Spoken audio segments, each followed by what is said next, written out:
Dr. Loren Carver. I'm a pelvic floor physical therapist. I have my own clinic in North Atlanta, Georgia. And today we're going to specifically talk about bowel health, bowel movements, and ways to keep you regular.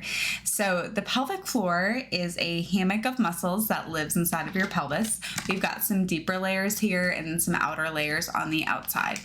And the main purpose of the pelvic floor, it has to be able to contract to prevent leakage from happening, to prevent us from pooping our pants, but it also has to be able to relax in order to let stool pass.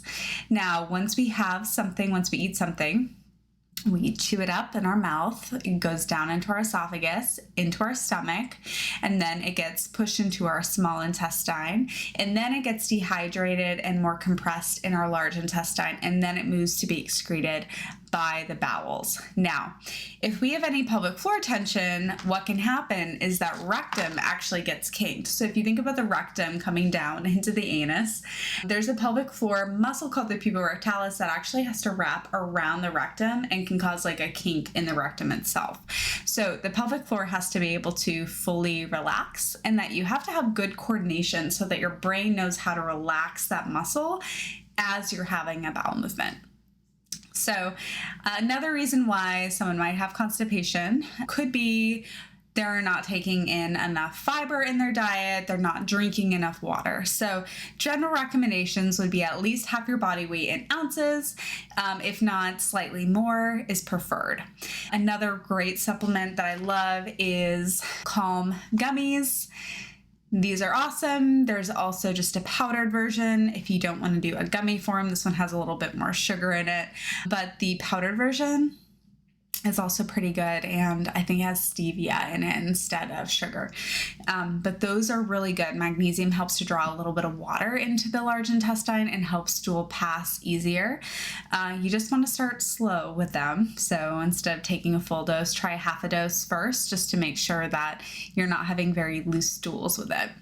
Another great one is adding soluble fiber into your diet. So there's two types of fiber. We have soluble fiber and insoluble fiber.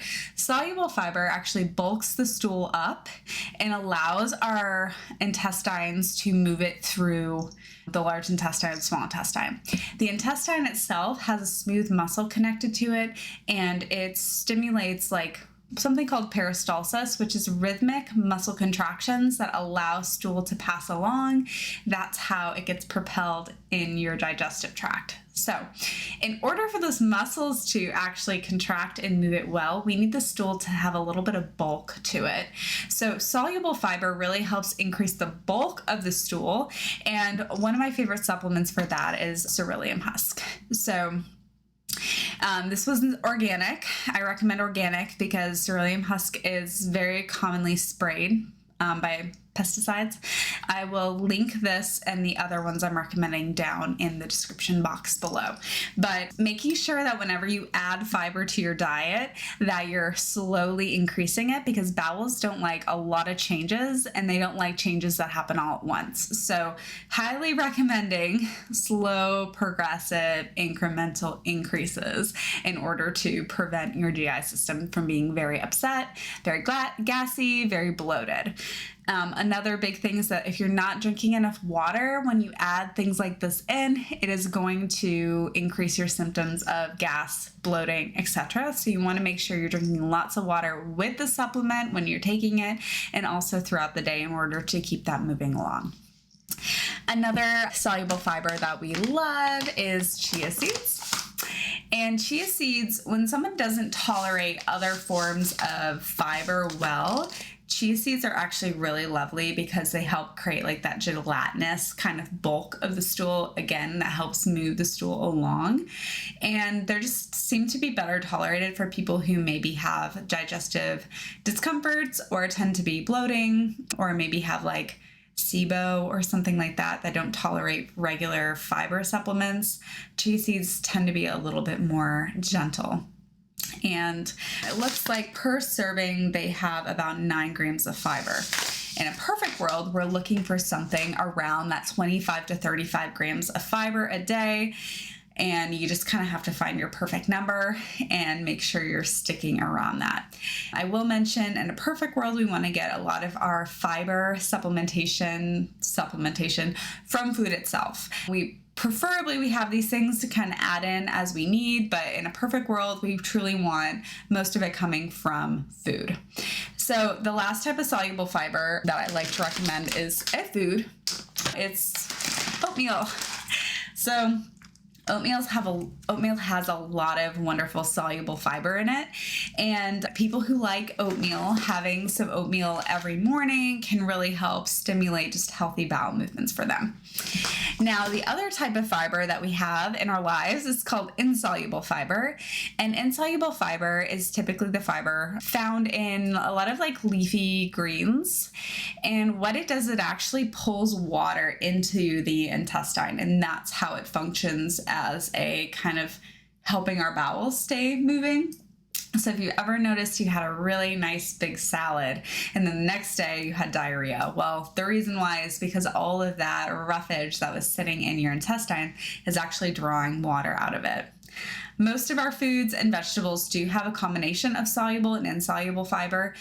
They also make insoluble fiber supplements. So if someone is not tolerating, say, a bulking fiber very well, or they really need to mix things up a little bit, adding in an insoluble fiber supplement is also really helpful, and I will also link that one down below. Another couple important points to make just about constipation in general is that we need our pelvic floor to be able to relax in order for stool to pass. Using a squatty potty really will help kind of unkink that rectum. So it actually allows the pelvic floor muscles to relax a little bit, allowing that pathway for stool to be a little bit more straight, so your rectum can actually be effective when it contracts to allow the stool to pass. We really shouldn't be pushing to poop. We want really nice, smooth like a snake, without cracks in it, bowel movements. Longer bowel movements are great. That means you have a really good stool consistency. And then having your bowel movement around the same time of day is also a good sign of bowel function.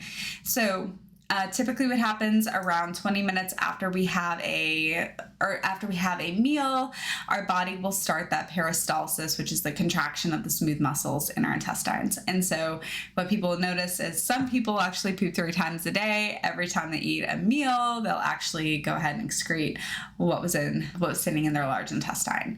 So normal ranges quite a bit. Could be 3 times a day to 3 times a week. It really depends, but in an optimal fashion, we actually want you using the bathroom 1 time a day at least, because this is our main function, or whatever our body's main ways to actually get rid of toxins. So the longer things are kind of staying in there, we have a really hard time with our drainage pathways if we're not excreting normally. So going to the bathroom consistently and frequently is very important. So I also have a email list for my people who have constipation. So if you want more details on all the things, then make sure you sign up for that email list below. And other than that, I would love to hear questions that you guys have. I have a very busy clinic in Atlanta, so I don't always have time to come back for the comments, but if you're one of the first people, I would love to help you with that. So anyway, if you're interested more in pelvic health and just healthy tips in general, then please subscribe to my YouTube channel, and I will see you in the next video. Thanks.